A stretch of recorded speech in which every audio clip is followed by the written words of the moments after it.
Welcome back to this collab series at High Yield. We're crazy about startups and we love helping entrepreneurs bring ideas to life. Therefore, I've been going out and I've been getting in contact with some of our favourite startups. In one of the previous episodes, I had a chat with Omnipresent, where they are making it possible to hire remote talent all over the world. And off the back of that interview, I got in touch with another startup called Remote Social. They're in fact based halfway around the world in Australia, Sydney. Have you ever wondered how remote teams can keep a strong work culture? Well, Remote Social is here to tackle that exact problem. It looks like they have an exciting story that is going to be full of awesome insights for other entrepreneurs. They're currently in MVP stage and are looking to get valuable insights from their users. Today, I'm joined with Gerardo, the co-founder of Remote Social.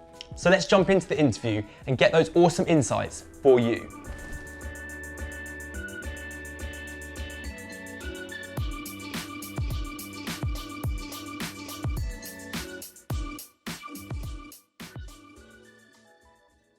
First up, who are you and what is your role at Remote Social? My name is Gerardo Contreras, and I am the co-founder and CMO here at Remote Social. So I look after everything that is brand strategy and customer acquisition and retention related. Could you tell me what Remote Social is and your vision going forward? So Remote Social is a all-in-one platform that allows teams and individuals to come together and socialize. Our vision really is to build a platform that allows teams to come together and build and sustain company culture in the long term. So we know that out of COVID, we now have businesses thinking about a more flexible way of work. This is a pre-existing trend. This is not something that COVID started. COVID accelerated this trend, but before COVID, we had already seen businesses think about how to structure more flexible ways of work around their organizations. Really what we come in and do is support teams in coming together, providing them with different ways to interact, not only games. These are different activities that are synchronous, asynchronous. We also have a marketplace of hosted experiences where teams can jump on and learn something new from an expert, be it in like a fitness scenario or cooking or have a trivia session, something like that. So everything we do really is to bring teams together and allow for interactions to happen. Those interactions that people normally would have on a co-located environment, on a hallway or in the kitchen.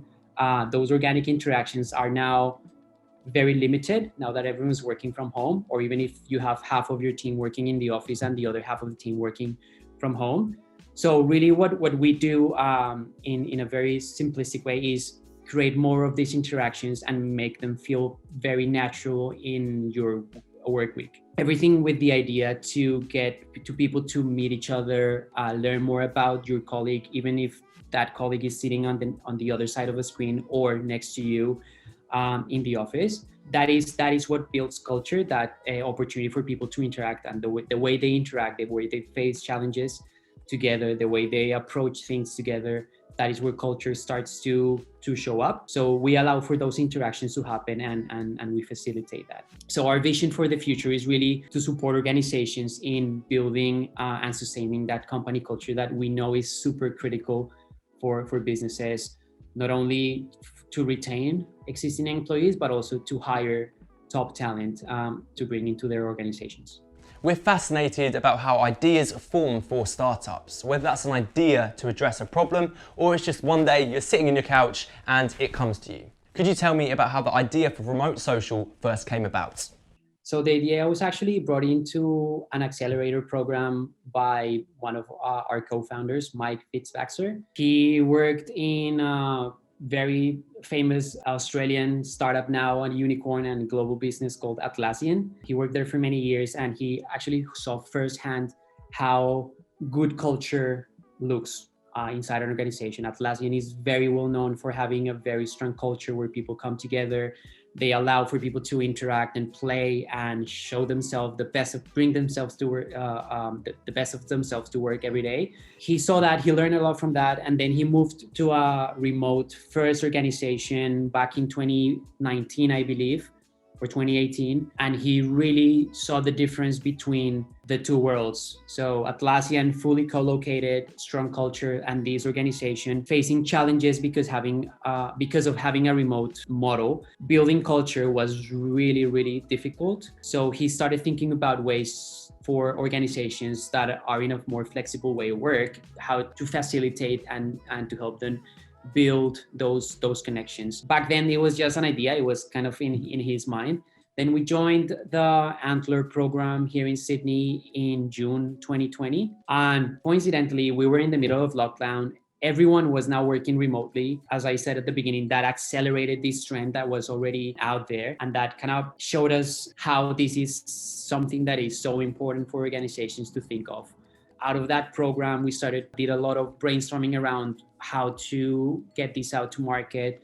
I think the knee-jerk reaction from many businesses was to build games. We did that, and we had some good feedback out of that. But we are now thinking about what's next, and that next, or the big vision for us, which is moving from just getting people together via games into how to facilitate those interactions in a more organic way, and then being able to surface some analytics to a business so that they can get a better insight on how teams are collaborating, where are the areas of improvement. So having all that information is super important for us, and that's what we're building towards.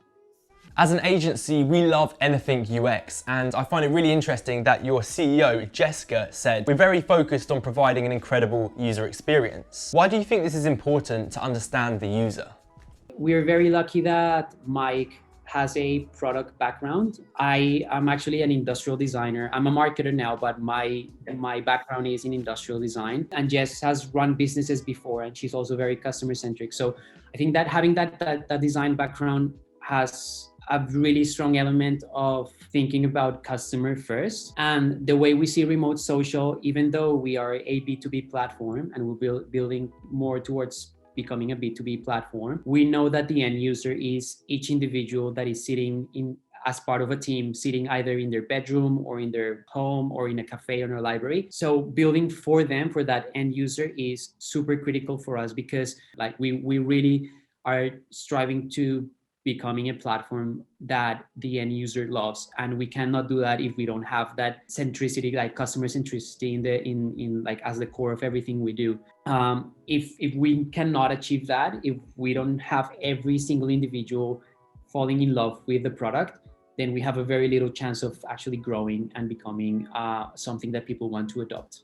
Could you tell me a few steps and strategies that you put in place to make sure that remote social is user-centric? I think one of the things that we're doing really well at these early stages, now that we have users in the platform, is building a strong community of power users. And these power users, we have one-on-one conversations with them on a weekly or bi-weekly basis. We have a private Facebook group just for them to share their ideas, so they can show us how they're using the platform, so they can give feedback on things that they like, they don't like. They report bugs. So all this interaction that helps us build a strong community is super important for us, so that we can inform the roadmap of our product and the company overall. We're actually, right now, we're not too concerned about rapid growth of users. We're actually really focused on building that strong community that's going to help us guide the direction of the product. The other thing is, I know businesses ultimately is probably the ones that are taking the credit card and paying for the subscription, but really building for that end user, the person that is getting an invitation to join a team and then play some games or be part of an activity, that end user, focusing on them is critical, and that is probably the one thing that we really need to continue to focus on. At High Yield, we say that ideas don't have to be fully complete when starting up. In fact, they actually evolve as you do your user testing. That's why MVPs are very important. Has your idea for remote social changed over the initial MVP and getting that user feedback? If so, do you have any examples? Absolutely, and it will continue to change. We're still very early days in our journey. I think we, as many other organizations trying to solve for this problem, we invested a lot in building games and offering games to users.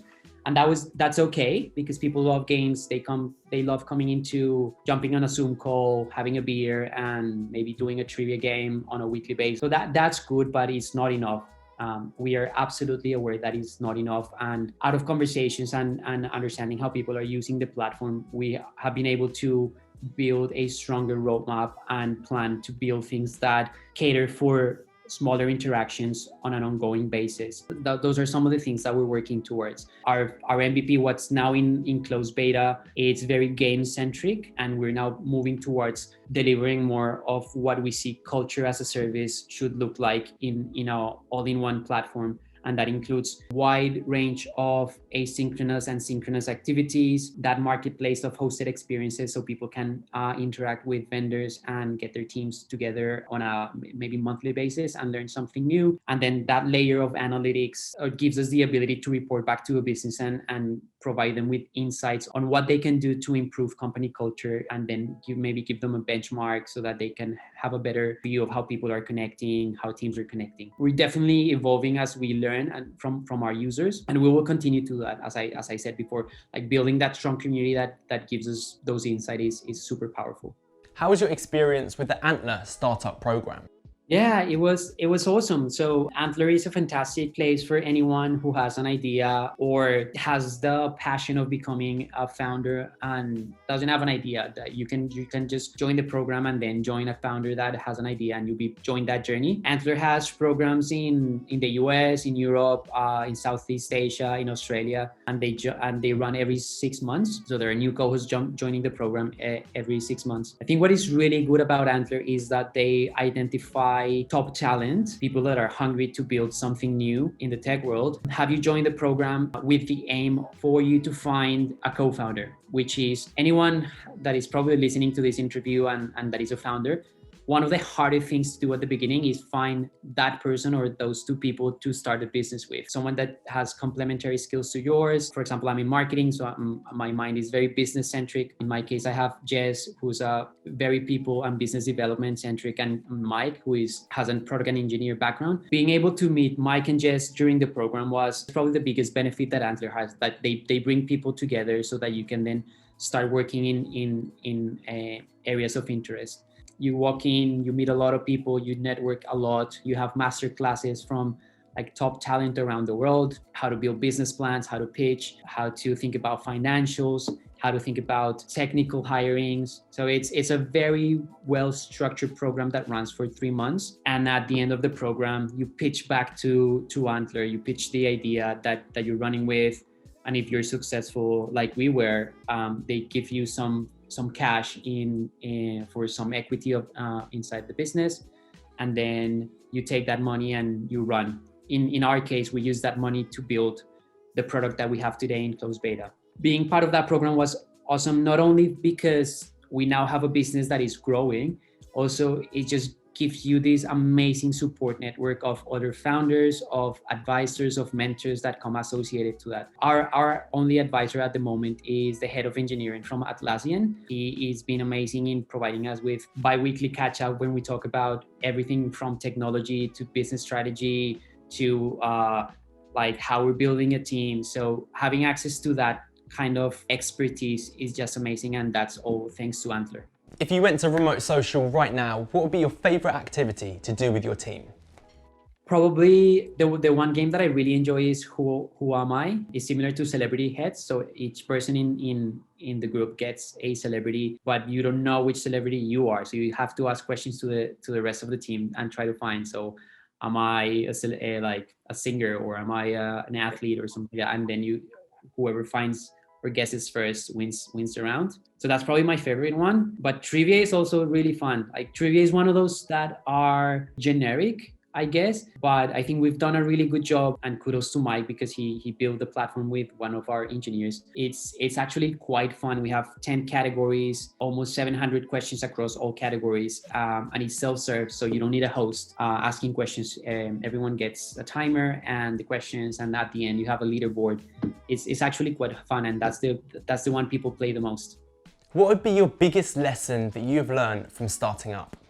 Many lessons, but I think maybe I can try and summarize it in one. It is really a roller coaster, and you have to be comfortable with that idea. You walk into the journey of building a startup, and you can be a fool and think that it's going to be all ups and you're gonna raise capital and everyone's gonna love your product and everyone's gonna be on board on what you're selling and all these things. But the reality is very different. You really have to hustle. You're gonna get a lot of no's from customers, a lot of no's from investors. It's just how it is. You're gonna have good days, great days. You're gonna have bad days where things just seem not to be aligned and working fine. You always look back, and if you look back and you see that you're making slow progress, then that's fine. Things don't happen overnight. So maybe just be comfortable with that idea, and it would be my biggest piece of advice. You're gonna have some days that you're like, oh my god, so hard, and what are we doing wrong that is not resonating? And then the next day something awesome happens, and you're like, oh, actually we were right. It's just that no was just because something else. Like you have to be, I guess, kind to yourself, that you don't have all the answers, right? You have to be comfortable with that. And having your team to sort of have that sort of help with it at times where it is hard. And that is so super important too. That's a great point. I think having a strong team, not only the founding team, but people that are part of our journey. So we're 3 founders, and we're now a team of 7. Being very good at identifying talent and who you're bringing into the journey with you is critical, because people around you are going to support you in your bad days and are going to celebrate with you your wins too. So you want to have awesome people next to you in both scenarios. And I think we've done a really good job in that. We have a small team still, but an amazing team. Thank you so much, Remote Social and Gerardo from Down Under, for joining me on this collab series. Once again, this is an awesome interview, and there's so many exciting tech startups happening in the world. This interview itself even highlights the insane growth of the digital world and how we're connected from England all the way down to Australia. The aim of this series is to encourage entrepreneurs to start up their new idea. It may seem scary, but there's so many cool programs out there and teams like us that can help bring tech ideas alive. I put all the links in the description below, or wherever you're viewing this, I'll put them somewhere, comments, description. Either way, thank you so much for joining me today. I'll see you guys on the flip side.